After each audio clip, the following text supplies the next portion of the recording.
everybody. This is WilliamDelPilar. And this is the Red, White, and Rude, where politics is downstream of pop culture. And I bring it all together. Thank you for tuning in, my friends. Do not forget to like, share, and subscribe to our videos, our podcast. Happy holidays, everybody. Merry Christmas to literally 90% of the country. And thank you for tuning in. As a businessman, we always did the happy holidays to respect our non Christian friends. But the truth of the matter is, I was wrong. I should have just said Merry Christmas. I have learned my lesson. But at the same time, being respectful is not a bad thing. Being politically correct is not a good thing. And I was trying to be respectful and polite, not politically correct. So I gave myself a little leeway, but now it's Merry Christmas to all. We've got a great show tonight. We are going to talk about what America is talking about in an episode I call The Great New Jersey Drone Who Done It? High flying hijinks and hysteria. Then we're going to move on to something that irritates me every year when I see it. Wikipedia's festive fund begging, milking Christmas cheer for a misinformation monopoly. Then we're going to talk a little Hollywood. Middle age crisis. Malcolm returns to the madness in reference to Malcolm in the Middle. And we're going to close it out with a show that was arguably one of the most popular in these United States of America for its wholesomeness, its traditional television, in terms it always had, or 99.9% of the time had a happy ending. And that is Blue Bloods Farewell, a heartfelt goodbye to family and legacy. All right, my friends, let's get down to it. Let's talk some mystery drones over New Jersey and what we know. Okay, in recent months, the skies over New Jersey have become the stage for an intriguing, I say again, intriguing mystery that has captivated residents, officials, and the media. I don't want to say captivated as much as created hysteria in many cases. Unidentified drones have been sighted across the state and beyond, to be quite honest, and has sparked a whirlwind of theories, speculations, and concerns, from near military installations to President elect Donald Trump's golf course. These nocturnal flights have raised questions about their purpose, their origins, and the potential implications. So let's delve into the details of these sightings, the official responses, and the various theories surrounding them that attempt to explain this high flying enigma. And I've settled in on one, my friends, that I believe is true. However, first of all, let me share my screen here with you, my good friends, and let's look at two videos. Now, before I do this, there's so many videos out there, it's hard to tell what's real and what isn't real. So take this with a grain of salt. It's what I could find, what I believe is accurate. But I do give myself, again, a little leeway in the sense maybe it's not. But there is legit video out there, and I believe this is one of them.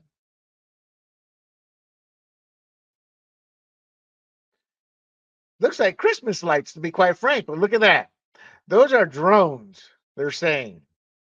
That one's flashing really bright there, huh?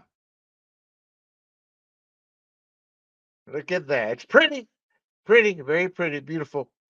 And it looks like it's about 31 seconds, this video. But as you can see, that's a great shot there. Great video taken there for that one. So, wow. They're saying that they're about the size of an SUV, these drones. Let me show you another one. Actually, here's one from a home. And again, there are hundreds of videos out there. At first, when these first came out, people laughed about them, but now they're not laughing. So as you can see, this one's over the house. The thing is back in the day before video, people would laugh at these individuals who they said were making up stories or seeing things, but not anymore. Not anymore. Not in this day and age of mobile phone videos. There's another one. It's another great shot, and that one looks like a drone there. There's no ifs, ands, or buts in terms of how that one looks. As it's and it's not a UFO. For those of you out there thinking, I mean, I guess technically it is an unidentified flying object or unidentified aerial phenomena. So I guess technically it is. So those are two videos there. The sightings were first reported November 18, 2023, near Morris County, New Jersey. And since then, there have been widespread reports across New Jersey, other East Coast states. And obviously, these sightings have sparked concern, speculation. What are their origins? What are their purpose? Will they initiate contact? Again, I'm on the UFO kick. Sorry. They are drones. Sightings have continued almost nightly, except for Thanksgiving. It was a day of giving, I guess, even for the drones. So the drones have been spotted near military installations, the Raritan River, the Round Valley Reservoir, and even over President-elect Donald Trump's golf course in Bedminster. Sightings span again from New Jersey, with some in New York and Pennsylvania. So there have been, gosh, over 180 sightings in a single night. I mean, just this past few days, there's been over 80. So there's no denying there is something up there. Now, these drones are described as commercial grade equipment up to 6 feet in diameter, capable of quickly switching from emitting lights to complete darkness.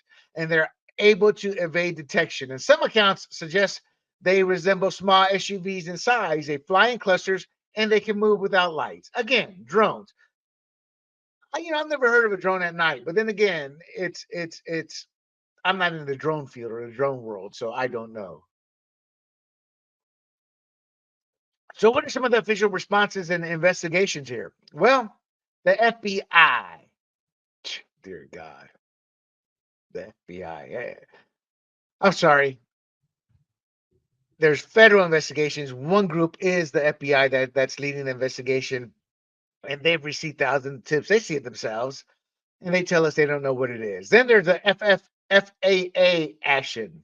The FAA issued temporary flight restrictions over Picatinny Arsenal and Trump National Golf Club, as if the drones are going to listen. President Biden has been briefed on the situation. I'm sure President Trump has too. Actually, I was going to say President-elect, but technically he was number 45. Government statements. Now, officials, including those from the FBI, FAA, DHS, and DOD, are stating, hey, there's no evidence here, people, to suggest the drones pose a national security threat or are linked to foreign actors. And one congressman said they're from the mothership off the coast of New York called Iran, saying Iran has a mothership and they're flying them off. Honestly, if there was a ship out there that was Iranian, our own drones, even civilians, would have gone out there looking for it and detected it. The issue I have here is what leads to my belief that this is not alien. This is not a foreign government. That it's American. It's a secret project.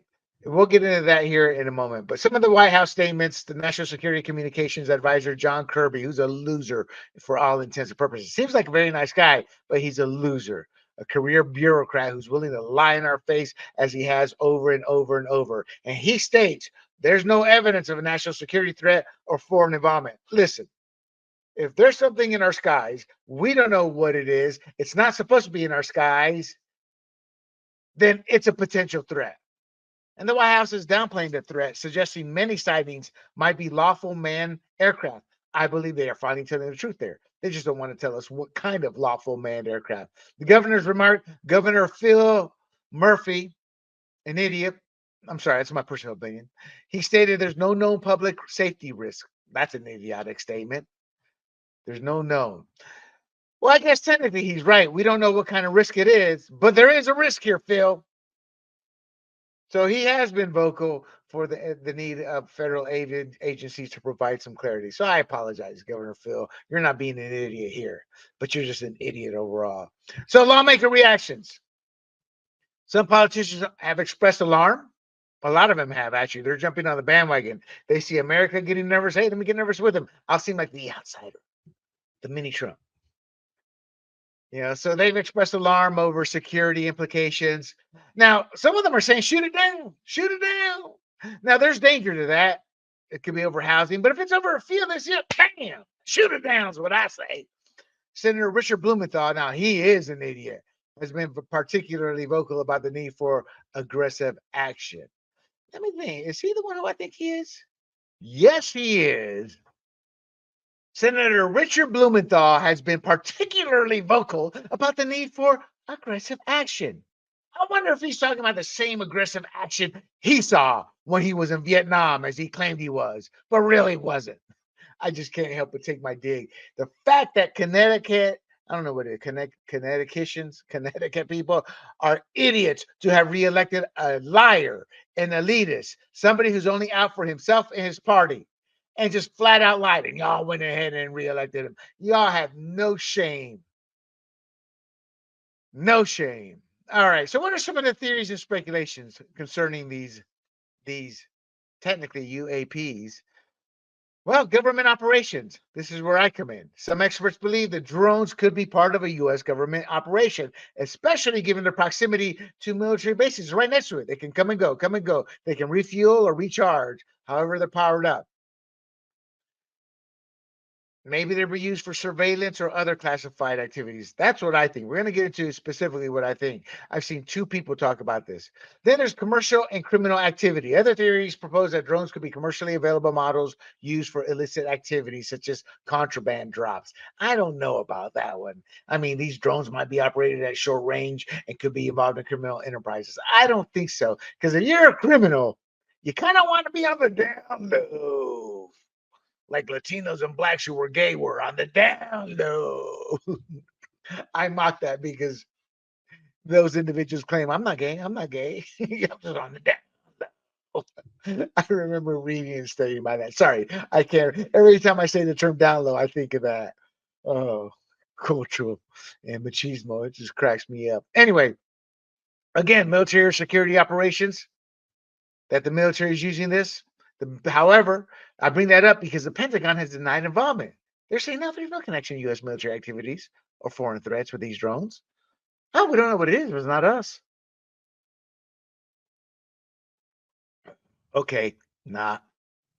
Commercial or research drones. Some people believe that they could be commercial grade drones again, perhaps involved in infrastructure checks, agricultural monitoring, or environmental studies.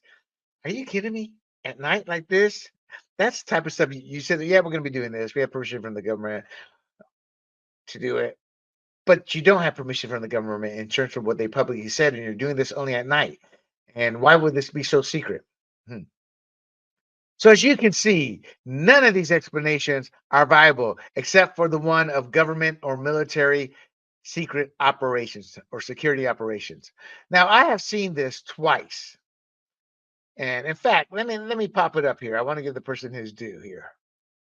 Well, I wanted to give him his due, but there's two individuals out there on X. I couldn't find it, and I should have said it. I apologize to those two individuals. One works for a drone agency, drone company, and the other one said, "Hey, this post is going to be buried. I only have X amount of followers." He had low count followers, and he was saying that he was telling us the truth, and he didn't know how long the post would last. But we did find a possibility of one we do believe that this is a strong possibility of what the drones are. They are dropping food off to Governor Christie, former Governor Christie. Sorry, people, I could not resist. Anyway, back to these individuals.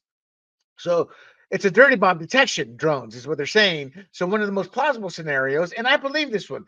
Look, in the past, governments have done secret testing like this, not specifically like this, but doing a lot of flying at night. People see it, they say, "Hey, oh, I saw this UFO." They were happy with that because that took attention away from the secret project. We now live in an era where that's next to impossible. So I believe that these two explanations that come out and talk about these drones from this perspective that they're drones being used to detect and sniff out dirty bombs, including gamma radiation and other hazardous materials. And this technology is increasingly being developed and it's being deployed by companies and individuals specializing in drone technology. So to me, this is, if it's done by civilian companies, being done in conjunction with the government to test this. Look, I keep telling people, we are in the era, I've been saying this for years, we are in the era where eventually dirty bonds will proliferate throughout the world. I'm not talking about thousands and thousands, but a handful here, a handful there. And cities across the world great urban areas, whether London, Paris, New York City, Los Angeles, San Francisco, Boston, Tokyo, Hong Kong, Dubai, Tehran, doesn't matter. If you have an enemy and they get their hands on a dirty bomb, no city is safe. And what they're saying is it's something called gamma pix technology that enables unmodified digital cameras to detect radioactive materials. And that could be integrated with drones. And the Idaho National Laboratory has been testing drones carrying up to 20 pounds of explosive to simulate dirty bomb scenarios. And drones are being used to test radiological dispersal from simulated dirty bomb detonations. This could all be testing. Advanced drone technology, recent advancements in drone technology, such as Cobra Jet by Sky Defense, that highlights the capabilities of drones to detect, track, and neutralize threats with precision and speed. You think there's a dirty bomb? Think of any television episode where the good guy, 24, only has X amount of time to find it. That's why maybe this could be a scenario where they're testing that. So these drones are equipped with sophisticated sensors and AI assisted systems. Now, I'm not too keen on the AI assisted systems as I think that's still in its infancy era, but maybe they have them further along than what we see in the public. However, this does seem like something that could be capable in terms of being used to detect these threats in the future. Some people believe on X actually that it could be from the U.S. Space Command designed to detect gamma radiation, potentially from stolen radioactive materials. One of the videos I saw was from somebody who does own a drone company, says that they're worried about stuff coming through Ukraine, that somebody did see a radioactive dirty bomb of sorts there. But as always, these claims should be treated with caution due to the lack of official corroboration and evidence. The key point being evidence. So the technical feasibility, well, drones are equipped with sensors for detecting gamma radiation do exist, but their deployment in widespread, visible manner for this specific purpose, that's not normal. And as you can see by the hysteria, you can tell it's not normal. So no official or credible source has confirmed this scenario, as we already know. So some of the scenarios they want you to believe the government does, it's misidentification or overreporting, that they're advanced commercial drones, and that they're security or law enforcement tests. Some of those are legit, but the misidentification or overreporting, I guess all of those scenarios could be true or are true. I take that back. I say they are true. Now, another scenario,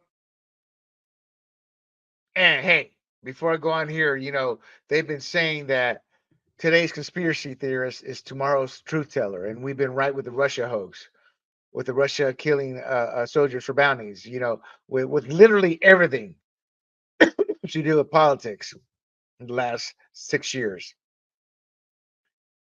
since 2015 at least. But here's one that they're saying that the government may be doing this to create hysteria and to implement regulations to take away the use of airspace by drones by civilians. It's not out of the realm. I don't know how true it is. I have not considered that one, but you must. I'm not a conspiracy theorist, but hey, the United States government told us 6 feet was science in terms of COVID separation. Turned out they lied. Fauci said AZT was a drug for those who were dying of AIDS to use. The drug was killing them faster than AIDS was. We tested drugs in Muskogee. So don't ever put anything past the government. So, as a mystery, excuse me, as a mystery of these drones over New Jersey continues to unfold, there is speculation surrounding their purposes, their origins, and it's only going to grow. Again, I've given you plenty of theories, government, criminal, other dramatic scenarios. We don't know. I believe it's maybe the most logical one to me sounds like it could be a system they're testing to detect dirty bombs. Sounds as good as any. And no official investigation is being done to our knowledge that we know of, even though people have talked about it. And everybody's going through a bit of hysteria who live in that area. And until they get an explanation, They will not have clarity and peace of mind, nor peace of mind. So until then, the explanation that is that makes us happy. The skies over New Jersey will remain a focal point of curiosity and concern. Why? Well, the mystery of the New Jersey drones will continue to fold without an answer. And until we get one, we won't be happy or satisfied. Okay, let us move on. Here's one that really bugs the hell out of me. I see it every year. I call this one Wikipedia's festive fund begging, milking Christmas cheer for a for a misinformation monopoly. Excuse me, 1 second. I apologize. My throat. Woo! I tell you. So here's one that does bug me. Again, let's talk about why you shouldn't support Wikipedia, especially if you're conservative. But everybody, nobody should be supporting Wikipedia right now. And why? Well, they are bashing the misinformation. I'm trying to bring the screen up here as I talk. You go to their site and you see this ad and others like it in similar format, depending on what browser you're using or how many times you've been on there. But this one here is from December 15th. Wikipedia still can't be sold. We're holding strong. We're not going to sell it to anybody. So they keep asking for money. And as you see, December 15th, they're at it again. They're trolling for donations. They're trying to grift out the holiday spirit of Christmas. And that's a time now seen by Wikipedia's founders, 99.9% of their editors, and progressives. It's an Anglo conservative tradition. They demagogue, they claim as racist, they just hate it. Yet they're using it here, Wikipedia, to grift. So Wikipedia uses this time to fundraise to keep their platform free and independent, while in reality, they're just raising money to perpetuate an attack on the very same people who celebrate this holiday. And it's not just the conservatives, but in general, everyone, as there's always two sides. And when haters have access to edit anything, they're more than likely to lie, as we've seen since the creation of Wikipedia. And what I mean that everybody should be like this in terms of my attitude, it's if you're a Conor McGregor fan, his haters are gonna be on there twisting the truth. If you're a Stephen A. Smith fan, his haters are gonna be on there twisting the truth. Caden Clark, you know, any controversy out there, it's going to have a progressive leftist slant because that's who controls the editing. And they lock conservatives out. Some pages have purposely locked specific people because they're conservative. And to me, it's just the truth. Get the truth up there. But they don't want the truth up there. So let's dive into why supporting Wikipedia might just be supporting your own ideological undermining. So the battle over biography pages is what I have alluded to. There's common issues like vandalism. The platform's open editing system leaves it open to vandalism, and that vandalism affects information accuracy. That's what the vandalism is. It's information accuracy or the lack of bias and control, conflicts of interest. Political figures pages, those are battlegrounds for narrative control. And there's ethical concerns about neutrality because there is none. Here's some specific examples. Barack Hussein Obama edits during his campaign involved softening, making it not as racist as it was his association with Reverend Jeremiah Wright, who is a complete, full-blown racist. They're okay with Obama going to that church. Imagine if Trump had gone to the David Duke church. Reverend Wright is the equivalent of David Duke. Then there was the achievements and the lies regarding Obamacare itself, and on and on and on. Everything is lies. Have been, they've lied about what he accomplished, how he accomplished it. They've lied about how he was attacked. His page is a complete lie in terms of truth. You can't trust that page. Hillary Clinton's another one. When she was running, they downplayed her Iraq war vote. They minimized her email controversy. Just like Obama, everything's been downplayed. Everything she's done has been uplifted to mythical proportions that really isn't how it happened. Bernie Sanders, They edited his biography to focus on his progressive policies, and they countered criticism, meaning they gave cover to his stance on gun control. And as Republicans do it too. Sarah Palin was busted. Her campaign associates going aiming to polish up her image during her VP run. And the process of correcting this misinformation is very complex because Wikipedia has complex rules. It makes it hard for conservative counter viewpoints to counteract these misinformation lies. Speaking of misinformation and bias. So Wikipedia, you always hear, don't trust Wikipedia, don't trust Wikipedia. But at the end of the day, 90% of our research is coming from Wikipedia, or most people's research. I can't tell you, when I research all these stories, I don't really go to Wikipedia, to be quite honest.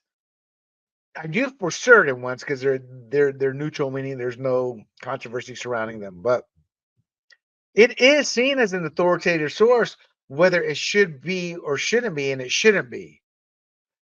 And it shouldn't be because that's where misinformation thrives.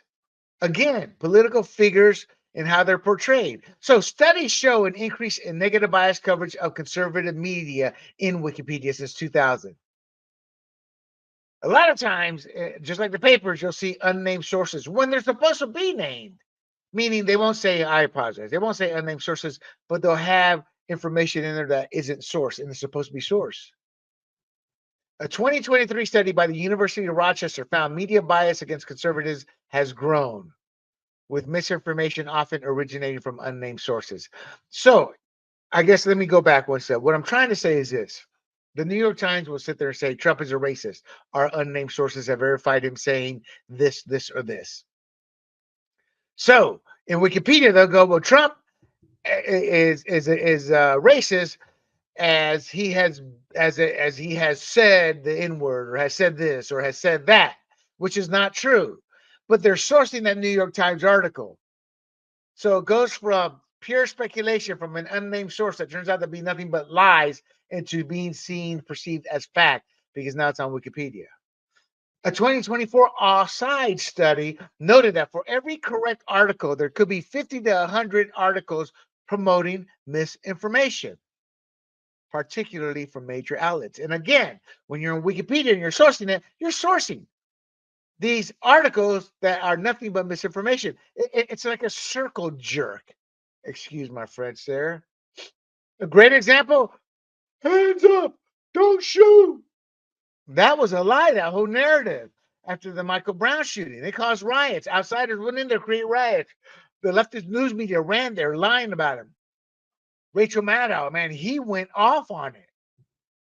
And that guy sat there and just, stop, hands up, don't shoot. That man's a demon. Rachel Maddow should be canceled. Again, widely disseminated despite being debunked later, and it should have been debunked immediately. And it shows how misinformation can persist and remain in the public limelight.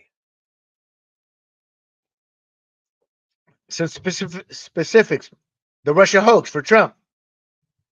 That made it to Wikipedia. It heavily emphasized that narrative with no context or the lack of evidence for collusion. Now, some of these may have changed, but I save pages, I save, and I do deep research. I go to the cached, or it used to be called Wayback Machine. Don't know if it's still around, but information sources like that. So so that is one. Then there was a Charlottesville one. That's another one they put on there.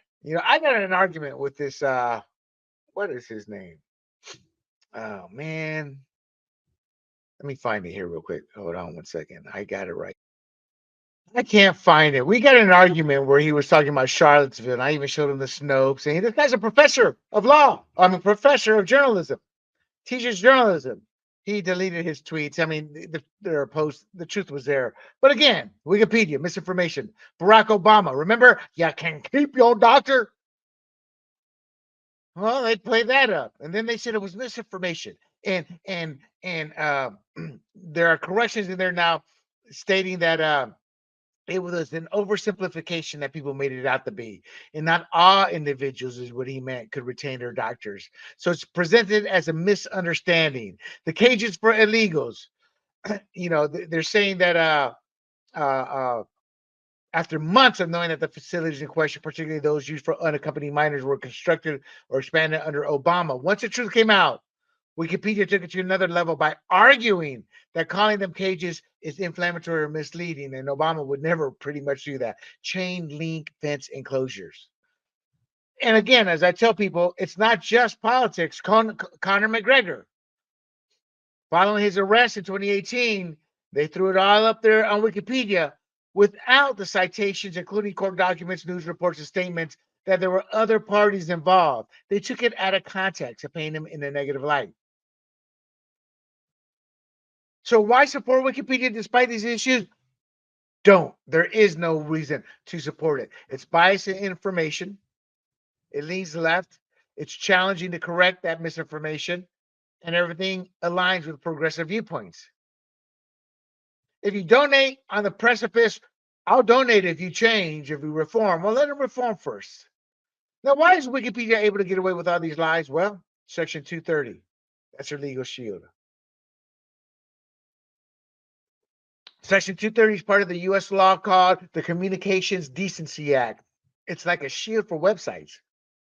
This is at the forefront of battle to take down social media platforms or make them accountable, rather. Not take them down, but make them accountable. It's like a shield for website. It protects from being sued over what people write or post on their platforms. This is a theory. Imagine if you went to a dinner party at someone's house and the guest said something offensive. You wouldn't blame the host for what was said. Section 230 works in the same way. Here's a specific part they use that there's issues with that they use. Subsection C1. This part of the law says that websites aren't the publisher or speaker of things their users post. So again, using an example, if someone posts something false or harmful on a site like Wikipedia, the site itself can't be sued for that content. Again, like being at a party, they're not responsible for what the guests say at the party. Then there is section C2, which allows websites to moderate or remove content they think is bad or inappropriate without losing their legal protection. So what they're saying is we're removing hateful content. Anything conservative since 2015 has been deemed bad or inappropriate. That's what they hide under. Think of it like a host who has a right to ask a disruptive guest to leave the party or to tone down their behavior. They're saying this falls under that. A platform can decide to delete, block, or edit user content without getting into legal trouble for doing so. So what they're doing is they're participating in election interference while saying they aren't, that they're just cleaning up hateful or bad or inappropriate content under subsection C2. That's what they've been hiding behind. And what irks me is the courts will protect them when it's blatant election interference by completely censoring conservatives, as Facebook has done over and over and over, and as Twitter, now known as X, did under Jack Dorsey. That's election interference. The Hunter Biden laptop, election interference. Throwing Trump off, election interference. Wayne, it's a private organization. No, it's not. It's public organization, not by government, but it's public shares, publicly traded. I asked a lawyer about that. He goes, William, that's really never been tested to my knowledge. Well, look for every angle. So what I'm trying to say is, what happens when platforms, or what I'm asking is, what happens when platforms begin to censor the posts on their sites? Well, I say that when platforms actively moderate content, they're stepping beyond their role as neutral hosts and they become publishers. Now, this subsection C2 allows these platforms to remove the content that's inappropriate, deemed inappropriate in good faith. See, I'm saying they're not removing it in good faith. They're removing an opposing political voice to the ideology they want to see represented in government. Election interference. 2016-2020 election. The crux of my criticism and others is that the platforms are using Section 230 to shield themselves from the liability while simultaneously acting as gatekeepers. Obviously, gatekeepers of information. And that raises the question about accountability, fairness, and the neutrality of these platforms. They're not neutral. So, what is the future of Section 230?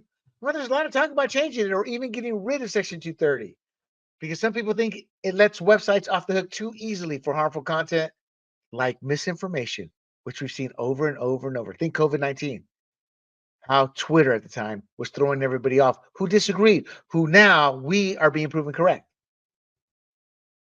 They deemed the correct and true information as harmful content. They called it misinformation. They called it hate speech. I don't believe it should be removed. I believe it should be heavily tweaked. So Democrats kind of want this too, but they want to control it, is what it is. The Democrat approach to more accountability, control over content. They define harmful content. They determine what is platform responsibility. They have government oversight. It's less focused on neutrality, instead focusing on what they deem, not the law or constitution deems, as hate speech, misinformation, and promoting equity. And that's what leads to actual bias. And we've already seen that over and over. That's the Democrat approach. The conservative approach, here's what we want. We just want a neutral platform. We want political neutrality. We want smaller immunities, meaning less immunity from being taken to court, reducing the broad protections that it currently has, to encourage competition for market-driven solutions that promotes competition. Instead, these companies are protected; they get larger, larger, and larger, makes it harder for smaller entities to enter the market. And then once it gets regulated, which is what they want to do, it won't be a snowball's chance in hell that will get more social media platforms. We want transparency, the ability to appeal when we have been taken down. We're against government overreach. And we do want to challenge the government and the broad definitions of harmful content. Why should a leftist determine what's harmful content? And we've seen what they've determined as harmful content as being true. If these changes are made, websites won't be on their toes. Websites will just have to do their job in a fair manner. Wikipedia would likely cease to exist or become 1/10 the size of it is right now, especially the fact it's stealing a lot of information. So let's get back to Wikipedia's fundraising campaigns. The grift is normal at Christmas time. They do this every year, and it's smart marketing. Get people while they're in a giving mood. Again, why shouldn't we support Wikipedia? Misinformation over historical accuracy, bias in information. Again, multiple studies, including from the University of Rochester, that was recent, 2023, and Offsides, 2024, show the bias, not in Wikipedia, but in mainstream media, and which is what Wikipedia uses as its resource to show. See, this is true. It was written on at Mother Jones. I would not look at towards Mother Jones to get any information about a conservative. The difficulty in corrections, next to impossible to correct. Mark Levin, he can't get into his page. He can't get anybody there to correct that. And he sent the notes early on. Hey, this is wrong. This is wrong. Here's the proof. Here's the proof. Here's the proof. They didn't change anything. I guarantee you, they get sued. They hear from Mark Levin's lawyers. They will have somebody on there reviewing his page. There is no accountability of these platforms. And there's obviously the ethical concerns. So, from a conservative viewpoint, do not financially support Wikipedia until we see substantial reform. We conservatives are frequently attacked. Our pages are lied about with misinformation. It's not just politics.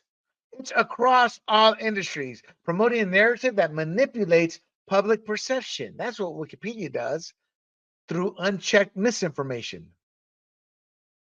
This model, all it does is foster misinformation and bias. And that does not align with the values of accuracy, fairness, and neutrality, which is what we want. So until they do that, my friends, don't give them a damn dime. Okay, let's move on. Let's kind of close the show out with a couple of stories here. In fact, I had actually never watched this show myself, to be quite honest, but it seems to have developed a little bit of a cult following. And that is Malcolm in the Middle. Middle age crisis. Malcolm returns to the madness. So Malcolm in the Middle is making a comeback. They are going to have a 4 episode revival on Disney Plus. And it's been 18 years since it went off the air. 18. Wow. And it had a big star on there.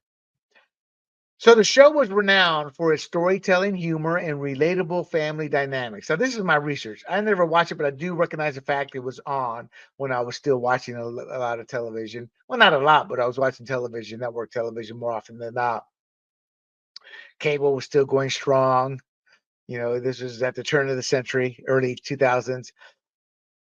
And its unique storytelling, its unique humor, its relatability to the family dynamics, that's what supposedly set it apart from contemporaries. So let me give you a detailed breakdown on this revival. Let me give you a picture of how the cast looked then. Well, I just did, but let me give you another one. So it was Malcolm in the Middle. So you have this guy here and this guy here. He's still acting. He's not. No, I don't know what he's doing. This is Dewey. I do remember the name Dewey. It's so unique. He's no longer acting. And there's Malcolm right there. So there are 4 kids. Usually, when you think of someone in the middle, you think of 3, but 2 older brothers, younger brother, Malcolm in the middle. That's Jane Krasinski. And I think she was married to the redheaded guy from The West Wing. Hasn't done much since then. And superstar Bryan Cranston and television superstar, theater character actor.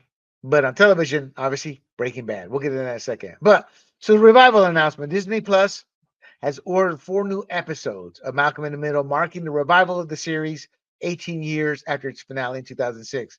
Here's who said they are coming back: Frankie Muniz, that's him right here.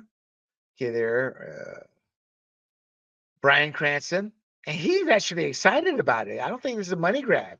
This is, I mean, most people who once they did something like he did has done with Breaking Bad, they don't go back to shows like this, which are seen in a lesser viewpoint. You know, then Jane Kazmarek is how I think you say it. She returns. So Cranston and Kazmarek are the parents, and Munez is the Malcolm in the middle. So the storyline will revolve around. Oops, hold on. Will revolve around Malcolm, his daughter. 18 years, his daughter being pulled back into the family chaos for Hal and Lois's 40th wedding anniversary. One of those things is our 40th. You better come. And they guilt trip him into coming. So, historical context of the show: the original series earned 33 Emmy nominations. That's not chump change. And it won 7. And it also secured a Grammy for its theme song, Boss of Me by They Might Be Giants. So there's significant fan and media excitement, so the reports say. I don't know. And they're praising it for capturing the humor and relatability of family life and want to see it again on the screen. So the production details. So apart from the returning actors I mentioned, no information is given on when and who will direct or write these episodes or any other production aspects, like new characters, guest stars, or if any of the other children will return. And I imagine they will. They just got to work the details out. And there's no mention how this revival fits into Disney Plus's content strategy. That's a report. But I'm gonna tell you, there is a way it fits. They're desperate for a hit that's not Star Wars or Marvel, that's costing them $10 zillion per episode to do, and it's a failure, and they cancel it. So they want they want some hits outside of their current batch of failures. Who thought anybody could bleep up Star Wars or Marvel stories? But give it to Disney Plus. You go woke, you go broke, especially at the cost of some of those shows. So let's look back at the past of Malcolm in the Middle. The early season ratings, its first season was in 2001. It ranked in the top 20, earning about 10.7 million per episode. It maintained strong ratings through its second and third seasons. often in the top 20, top 30. But by the later seasons, it had dropped to half of its audience. And the final season saw even lower ratings. Now, the finale did draw 7.4 million, but it was done. It had lost more than half of its ratings, which was in 10.7. So you were looking in between 4 to 5 million. And what happens with these shows is they get more and more expensive as time goes on. And that's what happened here. So season high was in the top 20, season 2 and 3, top 30, 4 and 5. That's when it started to decline. By season 6 and 7, it was toast. It has an 8.1 rating on IMDb and across the board, so it's well liked. It's aged well. Now, but let's compare 10.7 to other actual hit series. And there's a reason I'm comparing it. Friends, 30 million. It was always in the top five. Well, 30 million when they had special types of episodes, but it was always in the top five. ER dominated with top five rankings, sometimes hitting number one in its heyday.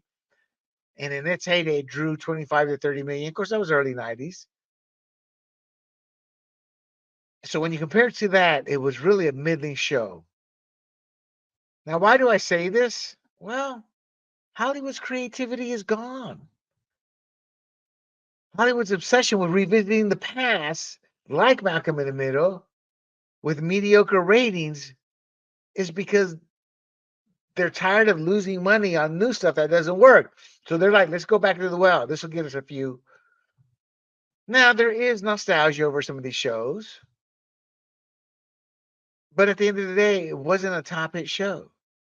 It shows a creativity vacuum. We're in a continuous cycle of reboots, remakes, and revivals. Shows that weren't even top rated during their original run, like Malcolm in the Middle. Again, this shows a creativity vacuum in Hollywood, my friends. I don't know. Maybe they're going to cater to a family audience, which would work. But you got Bryan Cranston, Jane Carter, whatever the hell her name is, two big time leftists. I don't think so. Speaking of the cast, what have they been up to? And I put this in my notes because I really wanted to focus on Frankie Muniz. He has pretty much stepped away from acting to pursue a career in professional racing. He's been in various series such as Arca Menard series. He's been in stock car racing and NASCAR. He announced he's going to be driving full time in the NASCAR Craftsman Truck Series. I remember all these leagues, I guess, for like a better word, when we started producing NASCAR fantasy content. So he's willing to do this. Hey, it's quick cash for him. But why did he quickly give up acting for much more dangerous? This is so true about award shows. So, in an interview with SiriusXM NASCAR Radio, Munoz expressed his love for racing, and he emphasized that unlike acting, where awards are subjective to opinions, who people like and don't like, racing allowed him to control his success directly through performance. When he won, nobody could say, oh, they just picked you because they liked you. He stated, quote, it's all on me when I win. It's not based on somebody else's opinion. That's what I love about racing. It's an ultimate test of your ability. And obviously, and to me, that's why I like Frank Munoz. And I'm pretty sure deep down he's probably a conservative with that belief system. Nothing is given to you, it should be earned. Bryan Cranston obviously wanted to become a superstar in America and a pop cultural icon with his show Breaking Bad, playing the character Walter White. I saw it. It's a great series. There's one series with, I want to say Epstein. I forget his name. I can't remember. Phenomenal. He had a great role. Phenomenal. One of the best episodes in television history. He's also done, Trumbo, Godzilla. So he's done some things.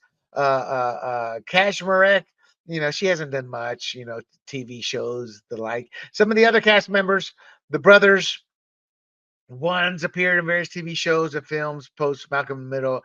The other one, that's Christopher Masterson. Justin Burfield, he's moved into producing and behind the scenes. And Eric Per Sullivan, that's Dewey. He's pretty much retired from acting. So in other words, none of them are too big to really say no outside of Cranston, and he's willing to do it. So they are open. The show on paper, at least, it should be open. In terms of Disney going, can we get these guys? It's yes, we should be able to. And there you have it.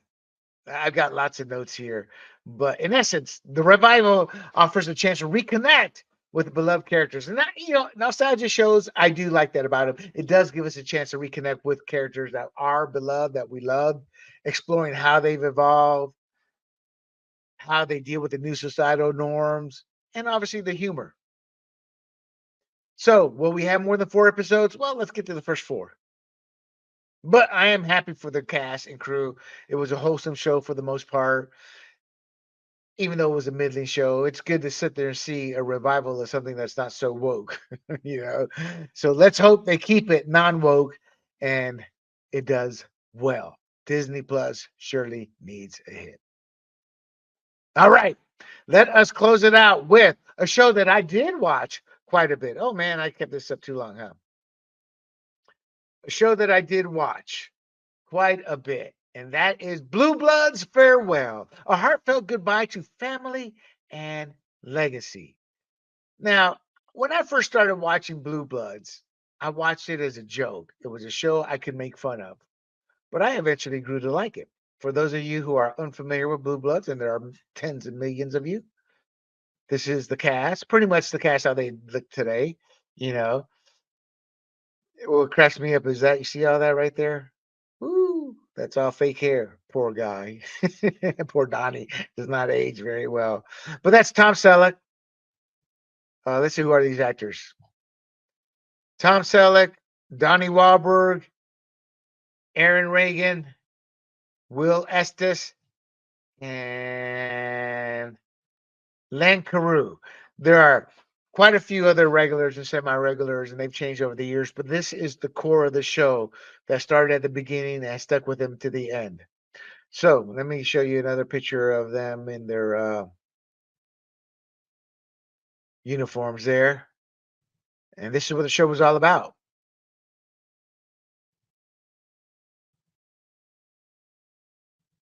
Obviously, this is much younger, probably when it first started.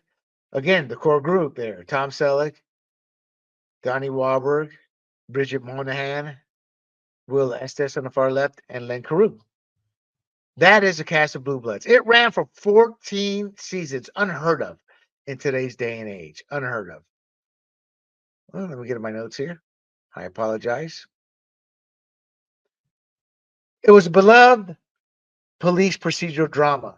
Again, on the air for 14 years. It didn't have as much in terms of what I call compelling storylines, as simple, enjoyable, 1950s throwback fun. You had the storyline that always had a good ending, a happy ending. And what happened? So, what the show was about, it was a series that followed the Reagan family. As you can see here it was a multi-generational clan of law enforcement officers in New York City. And that's you have Tom Selleck, the father, the 2 sons, the grandfather, Tom Selleck's father, and then you have the black sheep, the one who became a lawyer, Aaron, the girl. So follow that family, and it became a staple on Friday nights, and it was a flagship staple for CBS. And by today's standards, it still had phenomenal ratings. I just told you 10 million was middling of the road. That was back in the early 2000s. Blue Bloods had about 10 million. That's phenomenal in today's day and age. But the show concluded its run despite maintaining that high fan base, those high ratings. But why? Why cancel it? The cast talked about how they were willing to take a pay cut. They did take a pay cut. Did they really give it their all to keep it from canceling? What about spinoffs? Well, let's talk about it. Serious background, the premiere run. Blue Bloods premiered September 24th, 2010. See, so 4 or 5 years after Malcolm in the Middle. But remember, Malcolm in the Middle was doing 5 million a pop. This premiered in 2010, and I think it had like 13 million viewers. So it started September 24th, 2010, concluded December 13th, 2024. 293 episodes, 14 seasons. I got to be honest. I would have begged and fought the commission 7 more to hit that 300 mark. So again, it follows the Reagan family, a multi-generational family of law enforcement officers. The main characters include New York PD Commissioner Frank Reagan, Detective Danny Reagan, which is Donnie Wahlberg, Assistant District Attorney Aaron Reagan, Bridget Monahan, Sergeant Jamie Reagan, Will Estes.